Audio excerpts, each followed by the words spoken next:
As a timer operator, we have a lot of things that we're constantly juggling. Even though there's a lot of ground that we cover, there are some things that are out of our control. Hi, I'm Branchwater Jack, and we're making the tough calls here on the firing line.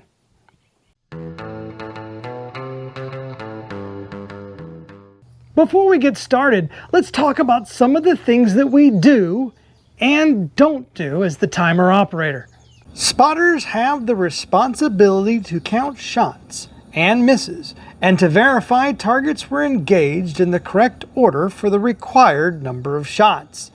3 spotters are required, and a majority, 2 out of 3, breaks any ties in regards to misses.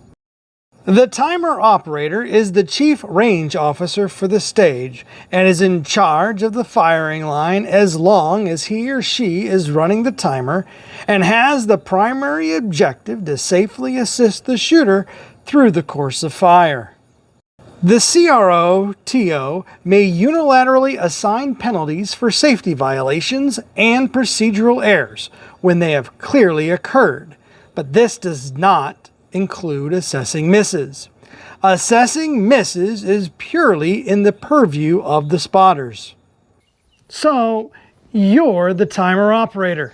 You have identified your 3 spotters and call the shooter to the line. Our scenario is simple. Starting on either end, double tap sweep the 5 targets. Taking their turn at the beep, the shooter handles their pistols just fine, picks up their rifle, and this is what you see. The shooter successfully engages the first target with 2 rounds. They continue the sweep, double tapping the second target, as well as the third. Everything is clean and smooth as they hit the 4th target twice. The 9th round successfully hits the last target before the shooter fires off the 10th round. You don't hear that 10th round ring steel, but from your vantage point, it appears as if that last round grazed off the top of the last target and ricocheted halfway up the berm. However, the shooter is still on the clock where they successfully knocked down all the shotgun targets. You immediately call out the time to the shooter, and then you pull your spotters.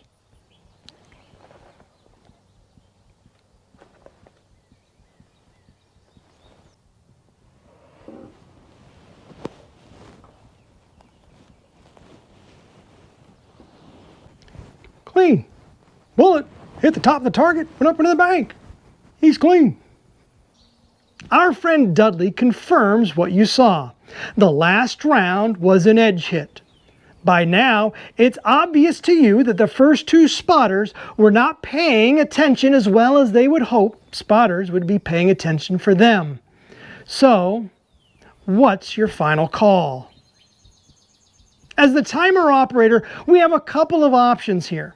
First, you already have one spotter who is relaying what they saw to the other spotters.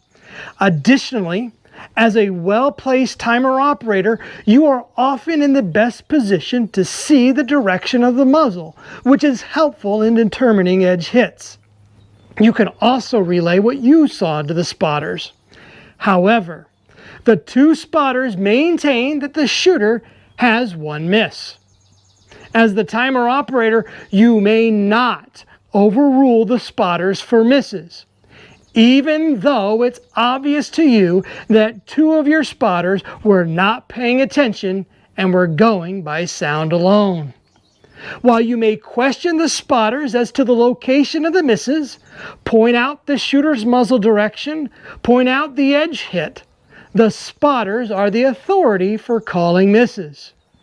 The correct call here is 1 miss, since you still have 2 spotters calling for 1 miss.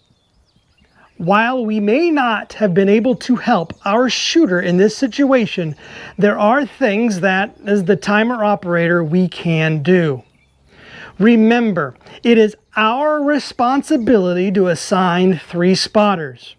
As spotters get tired or their attention wanes, it is permissible for us to replace them before calling up the next shooter. If you're spotting, don't be afraid to let the other spotters know what you saw, especially in the case where you may have had a better vantage point for seeing an edge hit. And always remember, if you know the shooter missed the target, then call the miss. Otherwise, call it a hit, because benefit of the doubt goes to the shooter. What are some of the things that help you be a better spotter, or TO? Leave your comments below, and we'll see you on the firing line.